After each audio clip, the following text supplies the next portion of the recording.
હે જ્ઞાની, તો એક ગરીબ ઘરની ઝોપડામાંથી આવતી દીકરી આજ આખો જિલ્લો તારા ઉપર ભરોસો રાખીને બેઠો, અને તને જ્યારે નેતા બનાવે છે ને તાર તારી ખાનદાનીમાં કાંઈ વોટ ના આવે ને એવી મા જગદંબા, હે ધરણીધર, હે નડેશ્વરી માતા, હે અંબાજી, ક્યાંક મારા જિલ્લાએ મારા નેતૃત્વે મારા ઉપર ભરોસો મૂક્યો ને એ ભરોસાને ડગવા ના દેજે. અને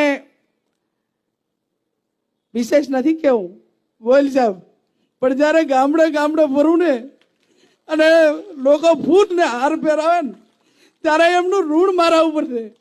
અને ઋણ એટલે લોકસભા એટલે નાની વસ્તુ નહીં, પેઢીઓ ખસી જાય છે પણ એને ટિકિટ નથી મળતી. અને આ બનાસકાંઠાની પ્રજાના ભરોસે જ્યારે મને ટિકિટ આપી દે ત્યારે હે ભગવાન કૃષ્ણ કનૈયા મારી નાવ તારજે અને મારા બનાસકાંઠાને સુરક્ષિત રાખજે, એની ભાઈચારાની ભાવના રાખજે.